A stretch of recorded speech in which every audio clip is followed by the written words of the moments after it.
Welcome to Portland, Oregon, USA, home of the White Stag, the best coffee shops in the nation, and the NBA's Trailblazers. The Blazers, well, they call Moda Center their home, but we're not coming to you from the Rose Quarter.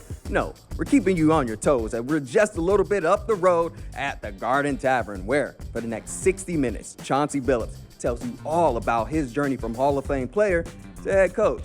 A Rip City chat with head coach Chauncey Billups is about to start right about now. The third pick in the 1997 NBA draft, Chauncey Billups. The NBA franchise that loves me like family finally found me. Detroit. Here's Chauncey Billups. Here it is. He's got it. He's got it. Chauncey's got to hurry. Fires. Yeah! And what a play by Mr. Big Shot. The 2004 NBA Finals MVP, number one, Chauncey Billups. Chauncey Billups is going to be recognized for his induction to the Basketball Hall of Fame at Springfield, Mass. I want to thank Jody Allen for giving me a chance to lead the Portland Trailblazers organization. I feel the same way as a coach as I did as a player. I will win. Greatest shot! All right, let's play fast, play together, baby. Let's go.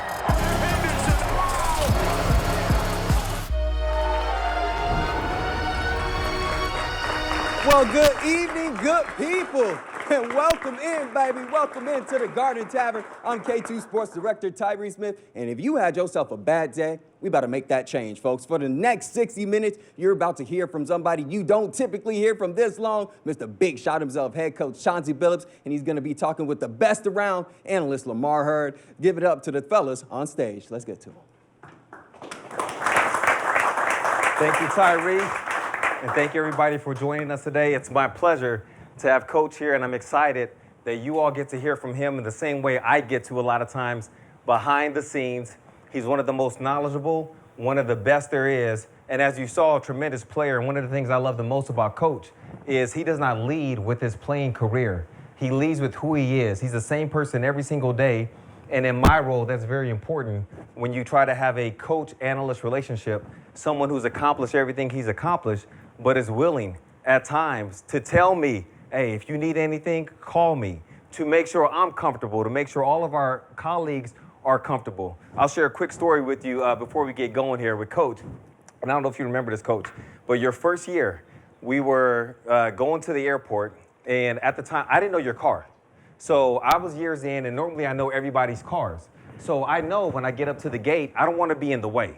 Like, they're the ones that got to go to the game. I don't got to get on a plane. So I want to make everything as easy as possible for them.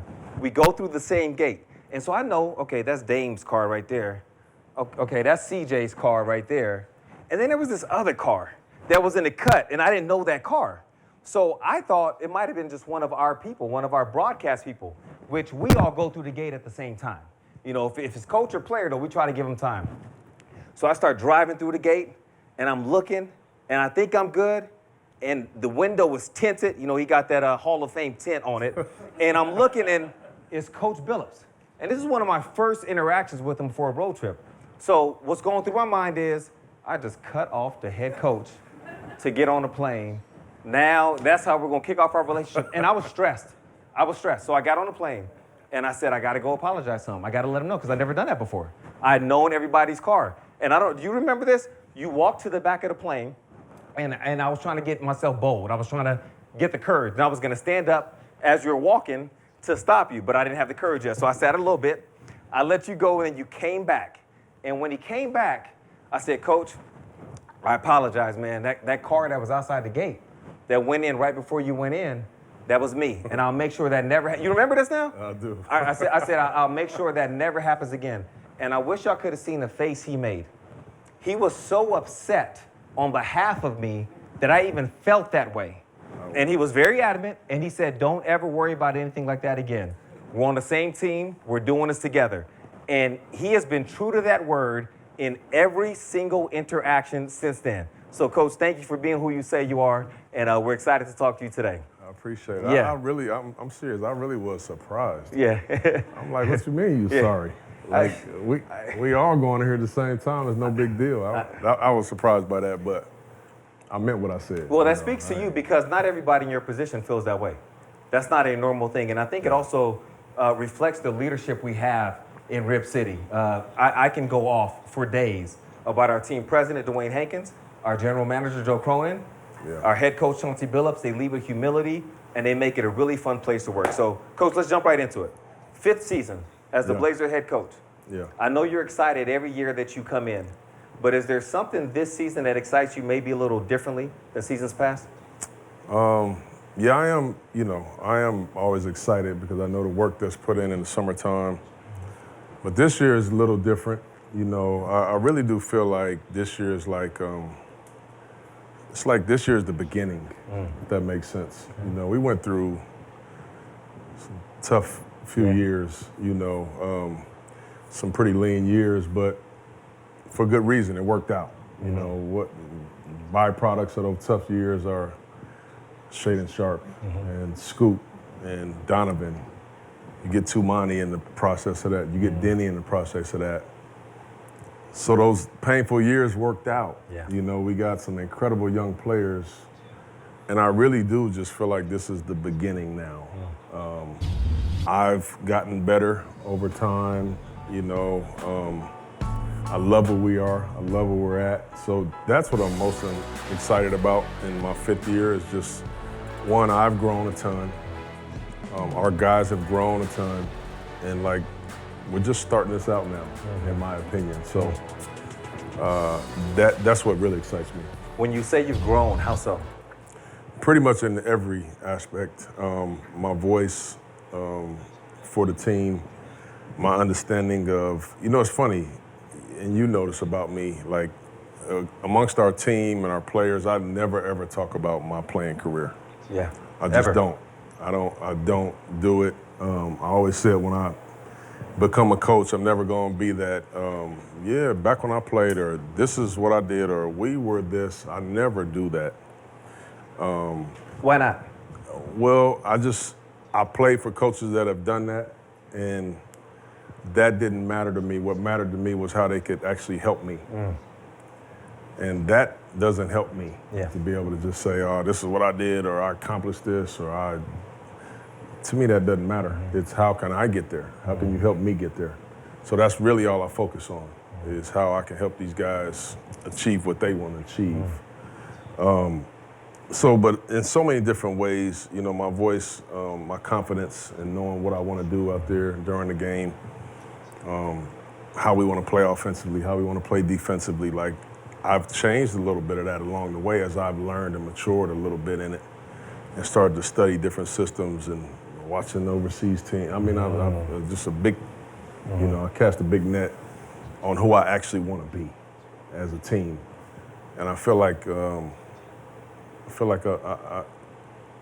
pretty much know who I want us to be. Aside from not, putting forth your playing career to your players, unless they ask about it, is there another way that your playing career instructed or influenced who you are now as a coach? Yeah, it does. My playing career started off very slow. I was from being the 3rd pick in the draft to being traded 50 games into my first season, being traded again after that season. I mean, I played 5 teams my first 5 years, and you can imagine how difficult that could be for the 3rd pick in the draft, and having to really kind of reset, go back to the drawing board, and just kind of build myself back up in the game. So falling all the way off to reaching the pinnacle was difficult. But, what I learned in that process and the character that was built in that process is really what I can teach all of our guys. Especially our guys. Most of our young guys were pretty high draft picks based on, our record the prior to that season. So they're coming in and, we're doing a lot of losing. This is really tough. It's really difficult.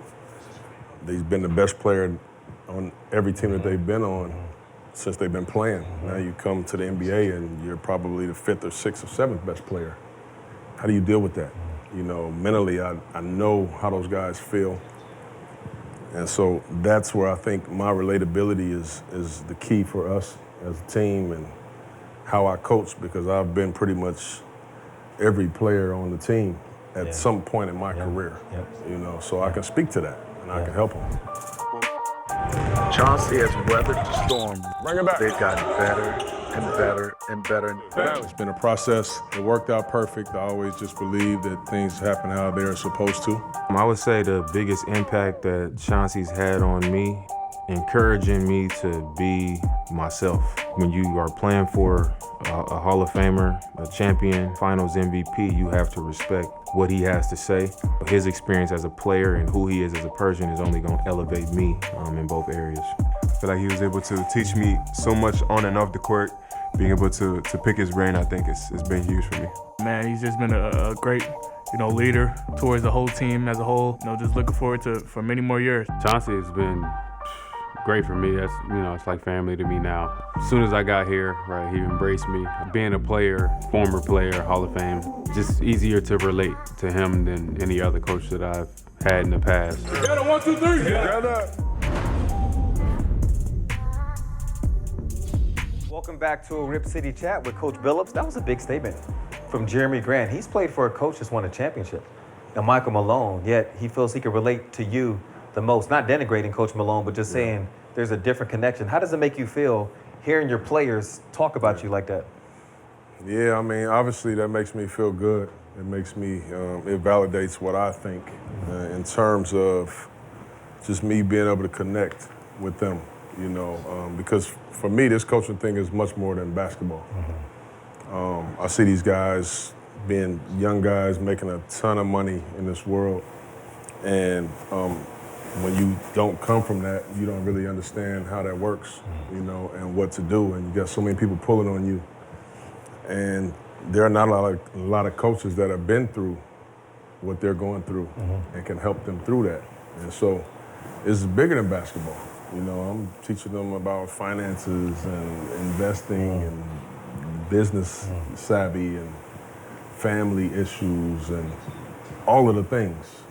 So when you see those guys kind of talk about that, it's so much more than just what I can draw up for them. Yeah. Well, the basketball side of things, what kind of team can we expect to see? I know the defensive end of the floor will be a big deal.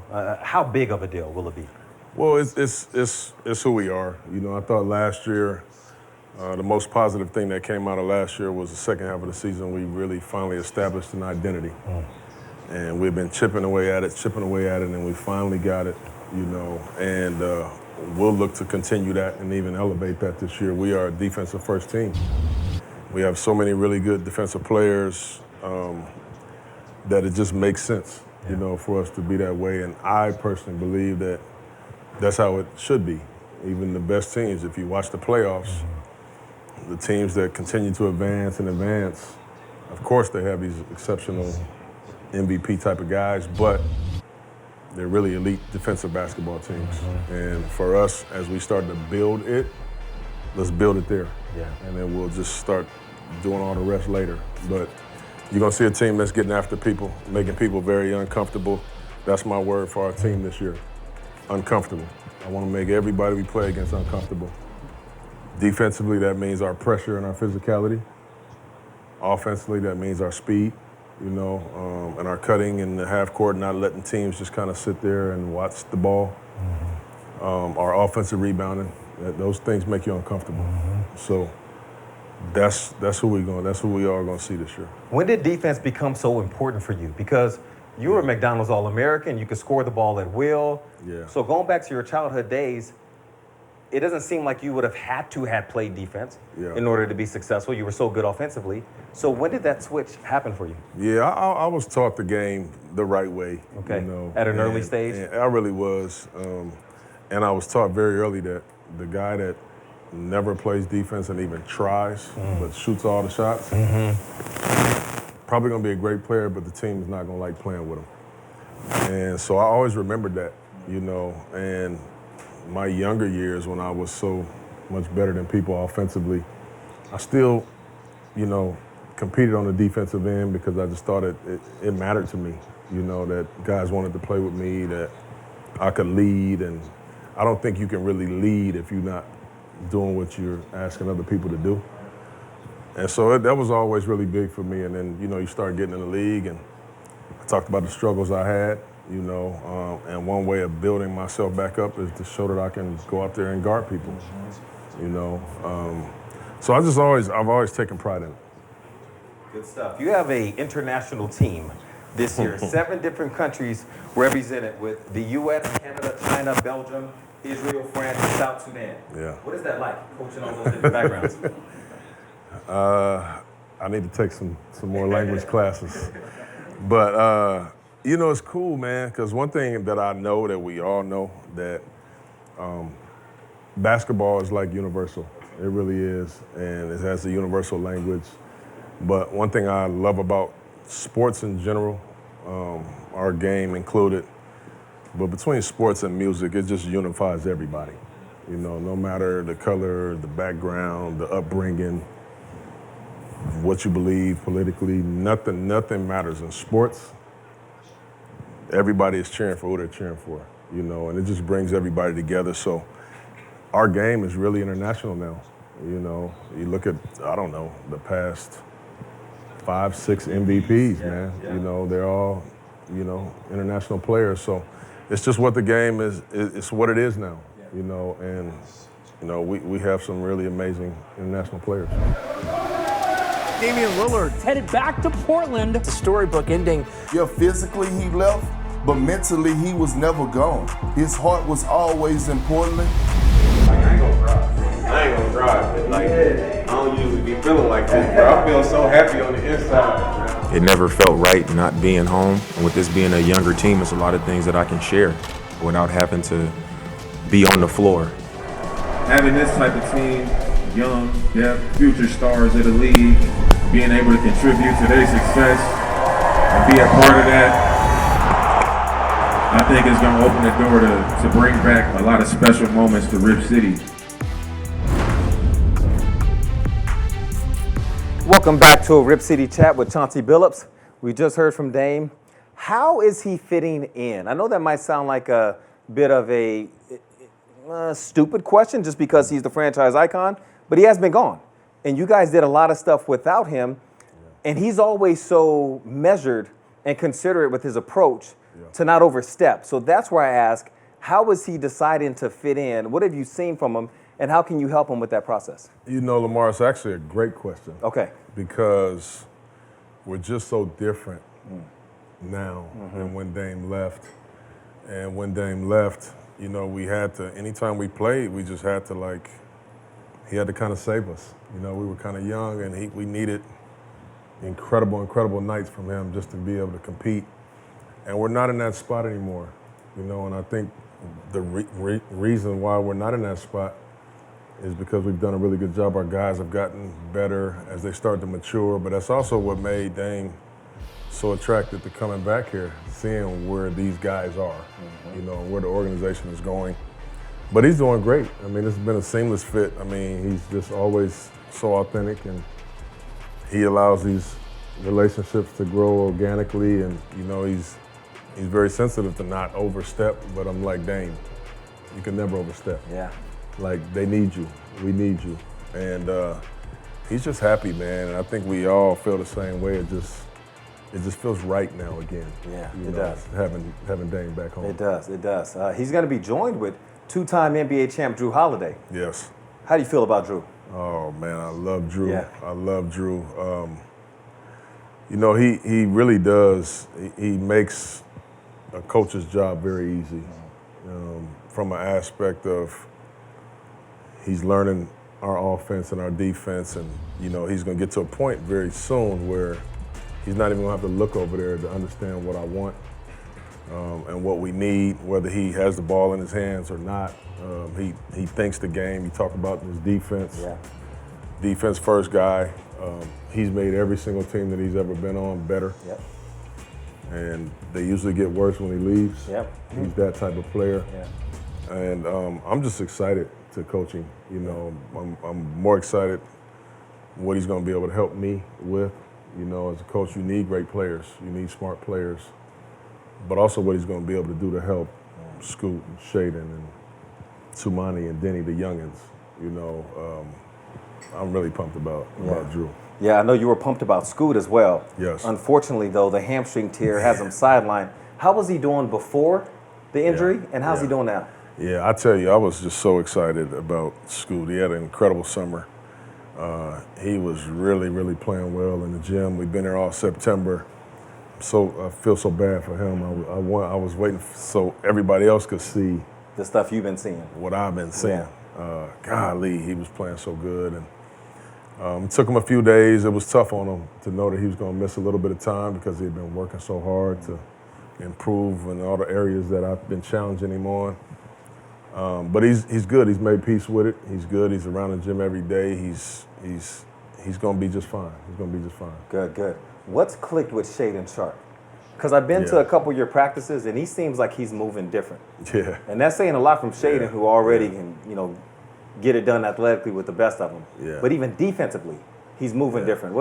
What's going on?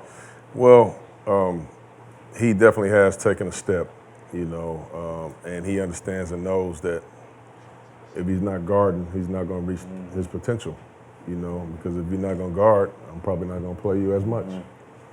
And he's made a commitment, to be engaged on that side of the ball. And it's just so funny with Shea because when he's engaged defensively, the offense comes so easy for him, So he's been incredible in camp, and you've seen it, with your own two eyes.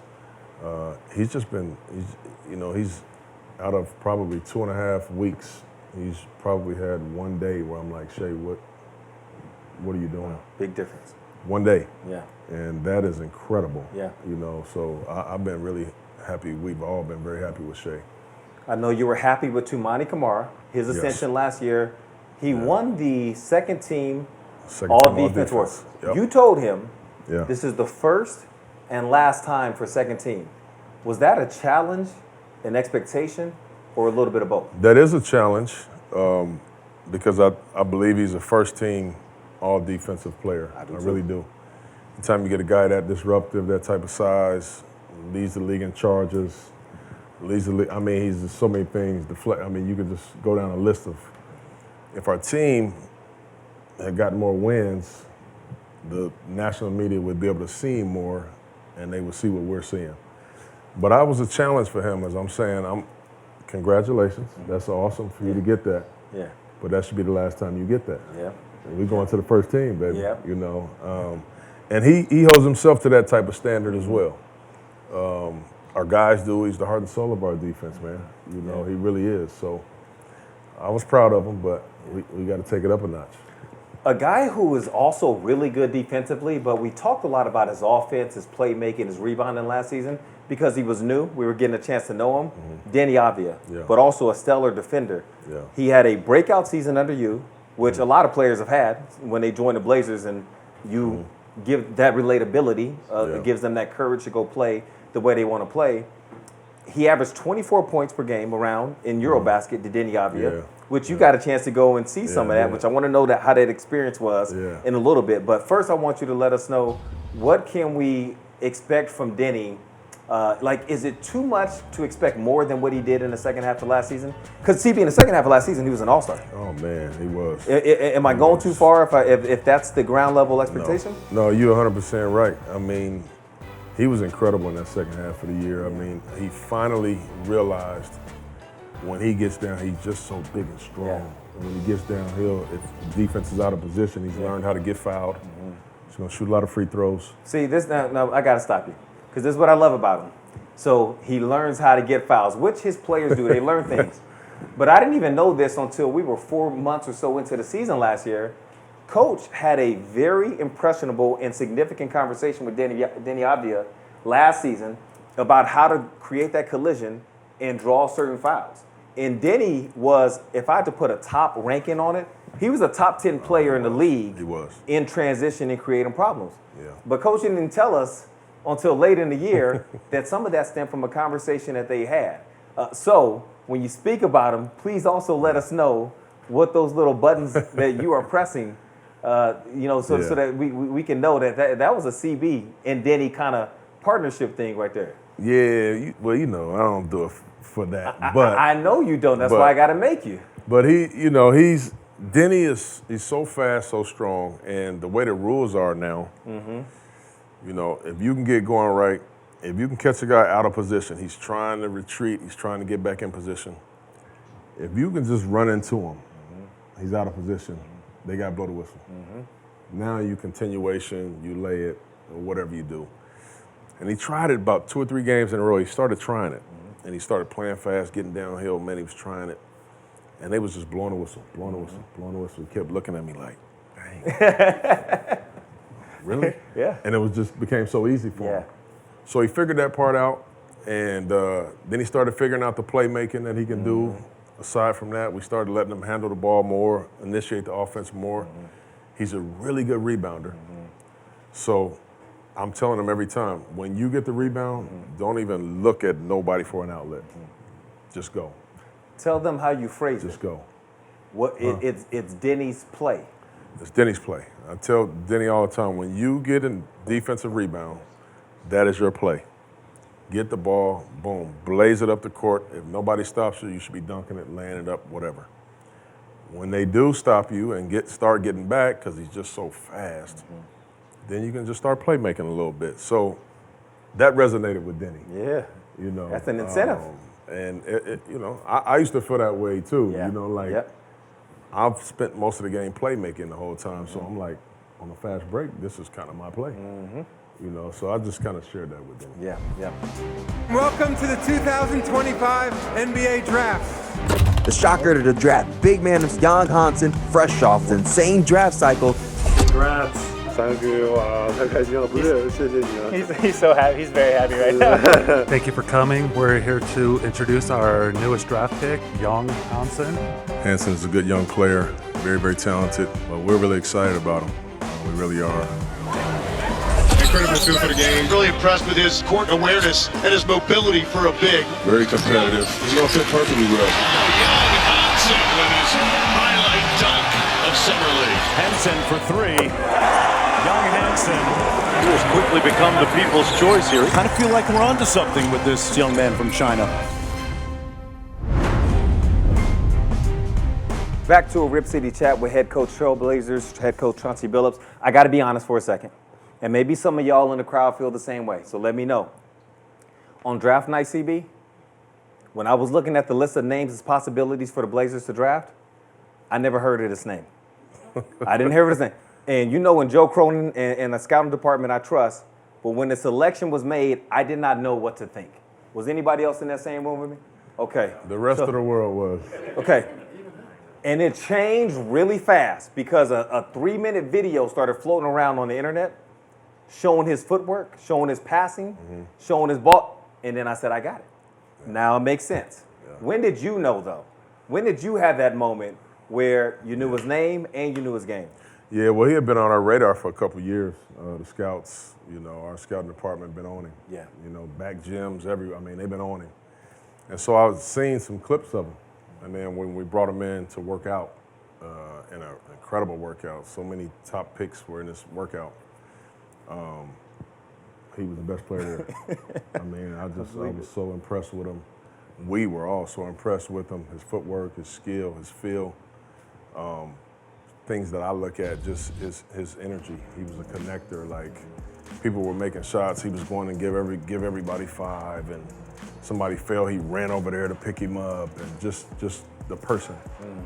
And small things that mean a lot to me, that I think will make you a great teammate. He was a great connector. And then at the end of the day, I feel like there's a lot of players out there that there's so many things that you can't teach a player. Yes. And he has all of those things. A lot of it. and I believe in what I can teach. Yes. So that's what the draft is all about. Yeah. You know? So. Yeah, special potential with him. Yeah. Really excited about him. Sure. We're also excited about Donovan Clingan coming back in year 2. What's the expectation? Oh, man, I can't wait till y'all see him. I mean, he doesn't look the same, really. When you talk about commitment and dedication, he's worked on his body. He's really lean. He's really confident. He's talking now. He's shooting 3. He took a step this summer, man. Yeah. He really did. He's such a joy to coach. He's just such a winner, man. He'll do anything you ask. He'll try his hardest. Yeah. Couple other front court guys. Matisse Thybulle, who joined the season late last season. Robert Williams III, and then Jeremy Grant. What do they mean to the success of this roster? I mean, it's some of the veterans, you know, along with Drew. You know, Tissa's still kind of young, but Jeremy, a wealth of experience and knowledge. He had a tough year last year, man. He really did. He struggled a little bit last year. Offensively. Offensively, he did. And it really was due to me. You know, we were changing the shot spectrum, changing how the league is changing.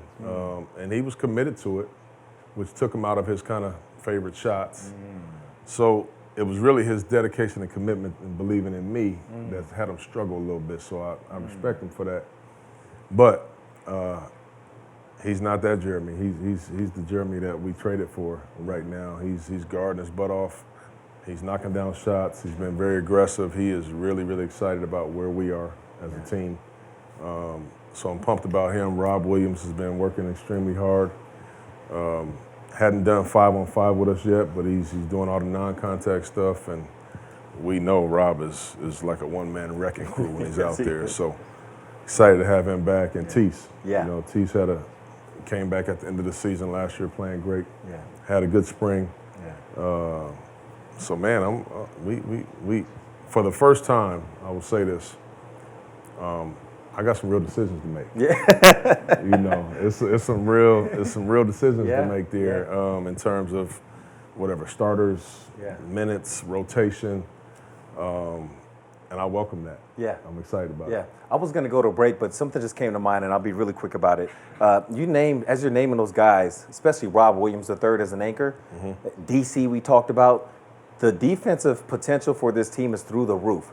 And last season, you guys had a game at Orlando versus the Magic that as the game was going on, I said, this is the best defensive performance I felt has happened since Coach Billups has been here.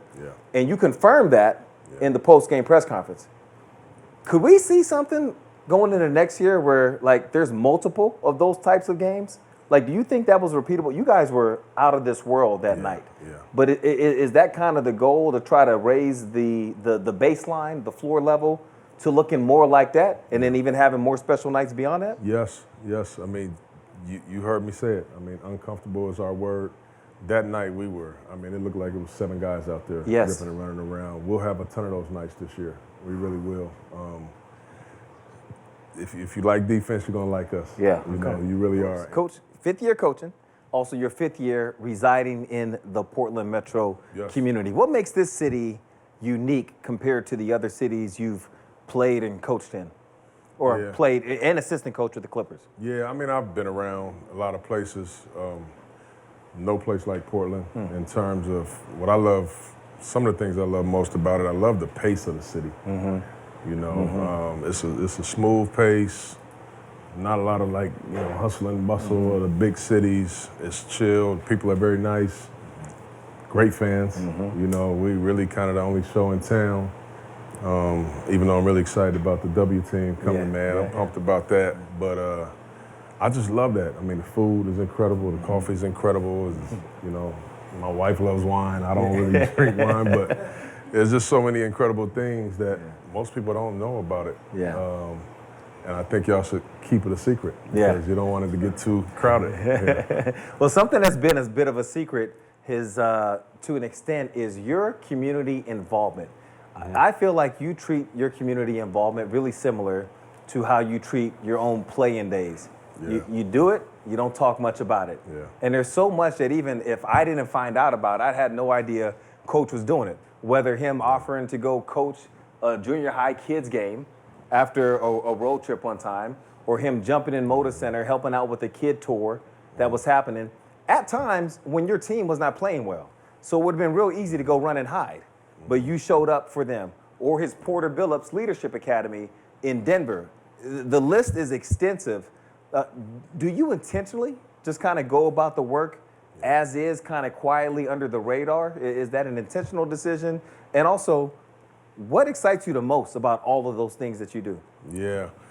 You know, community has always just been a big part of me, period. You know, growing up in the inner city, I could just remember, like, being in the recreation center, and the first time I ever went to, like, a basketball game or concert, you know, somebody, you know, gave free tickets to the inner city, you know, and so we went. So I would always ask questions like, man, who did these nice things for us? And it was like, they didn't want to say, you know, which was fine. So I just always remember how that felt. And I just prayed that if I ever made it and I was lucky enough to have some influence and the resources, that I would just always give back. And I would always do nice things, and I would always give hope. And I've done it in every community that I've been in, that I've lived in. I just think it's really important. I take it's a responsibility for me.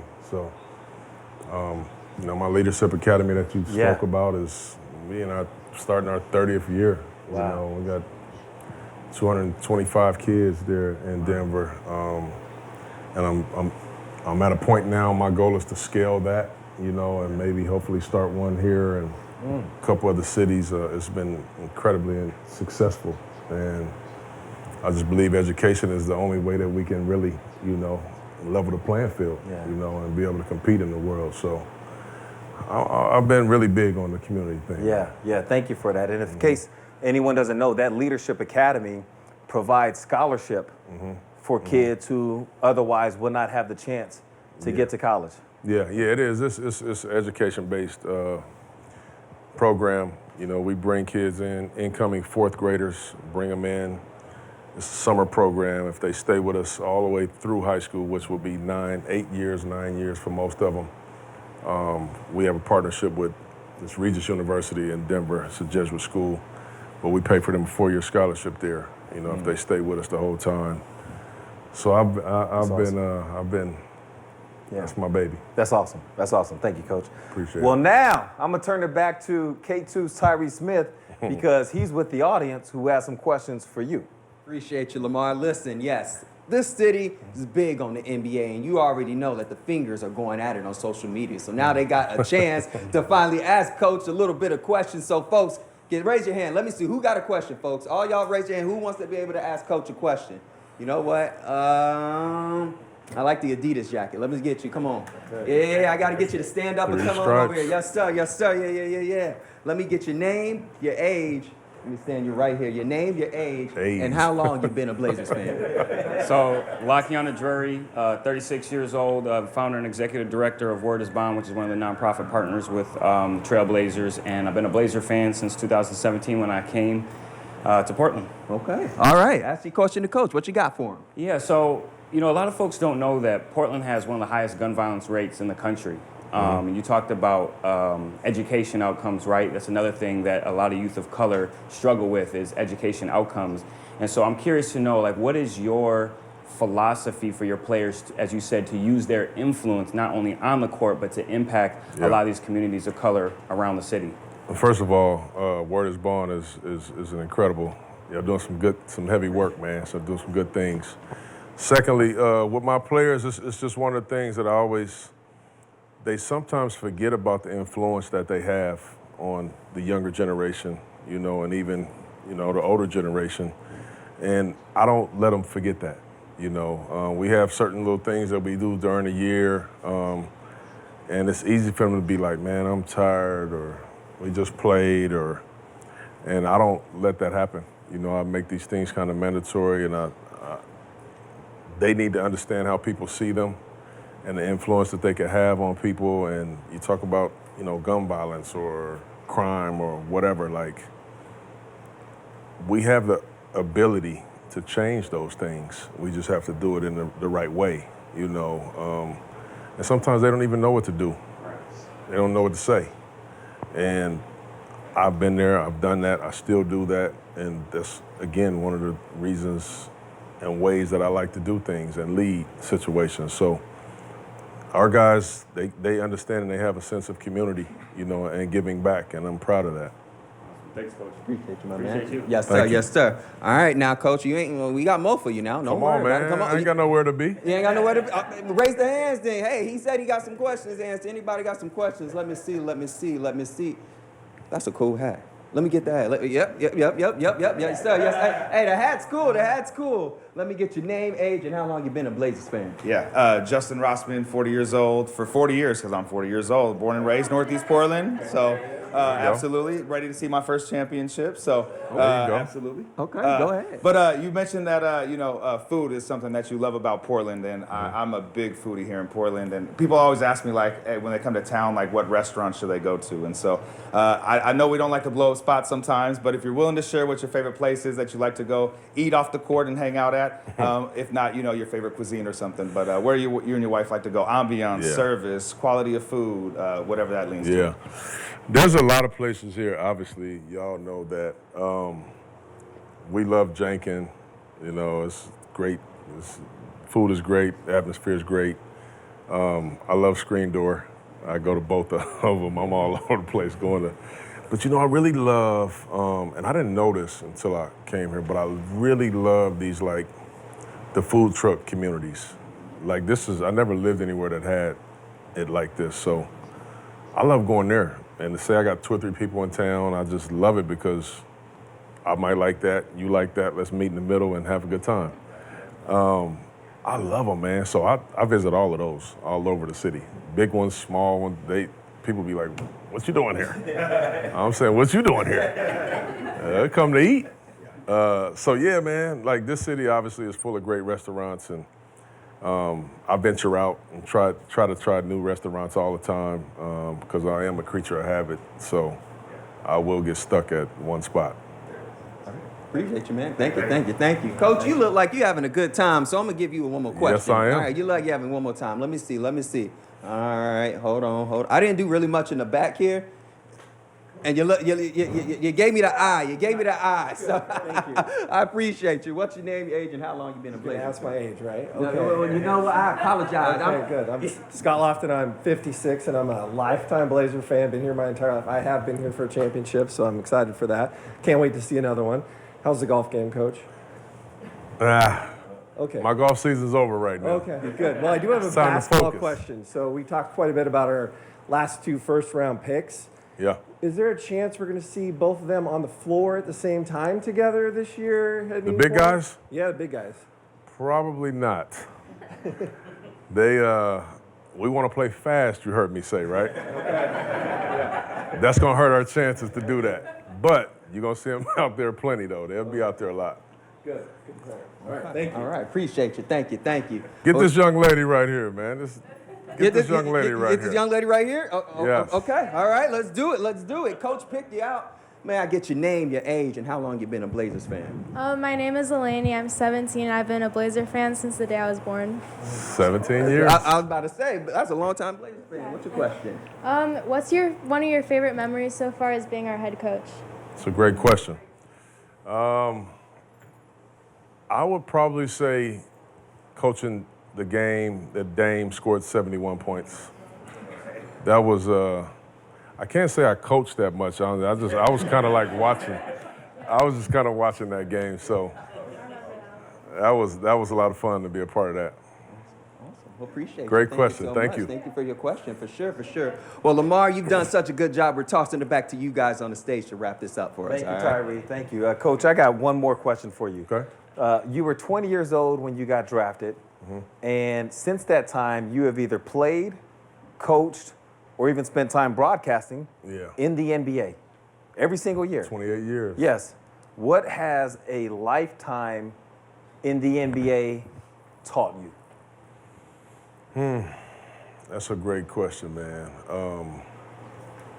I just think more than anything, because I've seen so much in my years playing, whatever, just seen so much. But more than anything, just to be grateful, and to always be humble, whether you're winning or losing, be the same person. I've seen some great careers turn the other way. I've seen some people have some really hardships when they've done go through some real life stuff. And I just always felt like, regardless of what's going on, just being grateful for the position that I'm in and being humble, about anything that I've ever accomplished.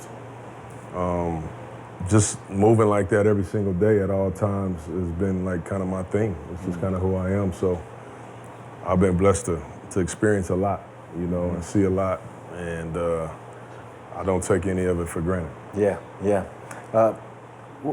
What could Blazer fans do to be helpful to you and your team? Easy answer, cheer at the games. Yeah. Be loud.